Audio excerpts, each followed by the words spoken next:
Créer de la profondeur dans un petit jardin. Aux Tuileries à Paris, l'événement Jardin est le rendez-vous des professionnels et amateurs du secteur. Le stand de Rustica a été aménagé en 2019 par le paysagiste Florian Demont. Lorsque je dessine un jardin, j'ai pour habitude de le composer en plusieurs espaces pour donner l'impression qu'il est plus grand qu'il ne l'est. Donc là, on a d'abord un couloir qui emmène vers ce salon de jardin, donc un espace un peu en retrait qui permet de profiter d'une ambiance un peu cocon. Lorsqu'on continue le chemin, on a un espace de vie un peu plus grand qui est en fait une étape pour accéder à la serre. Donc ici, il faut la voir comme une véranda qui a un espace de vie beaucoup plus chaleureux. On va pouvoir manger à l'abri des intempéries. La majorité des plantes sont persistantes parce que j'ai pour habitude de travailler avec les feuillages pour avoir un jardin qui soit coloré toute l'année, même en hiver.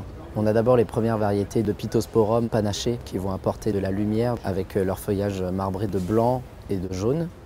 On a aussi les fusains qui sont bien jaunes, bien pétants. Dans ce mélange de couleurs, on essaye de mettre d'abord les feuillages pourpres, c'est-à-dire foncés, en arrière pour créer de la profondeur, tandis que les feuillages blancs, jaunes très clairs, on va les mettre à des moments devant, à des moments derrière pour faire des effets de profondeur, donner l'illusion que le jardin est plus grand qu'il ne l'est. Donc c'est très intéressant pour un jardin de ville qui a tendance à être assez enfermé. J'ai mis un végétal très sombre accompagné derrière lui de végétaux très clairs pour encore jouer sur les perspectives.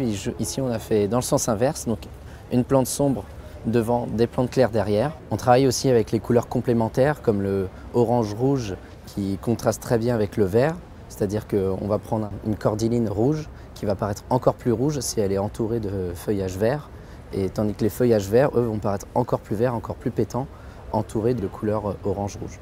Pour créer ce sentiment d'intimité qu'on retrouve dans ce jardin, on a d'abord fermé avec des végétaux qui montent haut en hauteur, et il faut aussi donner l'illusion qu'il n'y a pas un mur derrière les plantes, que la nature continue. Pour tout le cadre du jardin, on a décidé d'utiliser du bois flammé. Donc, au lieu de traiter le bois chimiquement pour qu'il résiste aux intempéries, il est flammé au chalumeau. Ce qui est intéressant avec cette technique, c'est que la matière organique devient minérale, c'est-à-dire que c'est du charbon.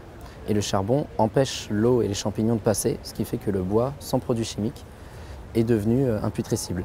Ce que j'adore avec le bois flammé, c'est qu'on obtient une teinte unique, vraiment originale. Et on peut vraiment la personnaliser en fonction des goûts qu'on aime. Donc on peut faire moins brûlé ou encore plus brûlé jusqu'à avoir un aspect vraiment charbon. On peut avoir un effet brillant en rajoutant de l'huile. Florian Demont travaille dans le respect de l'environnement.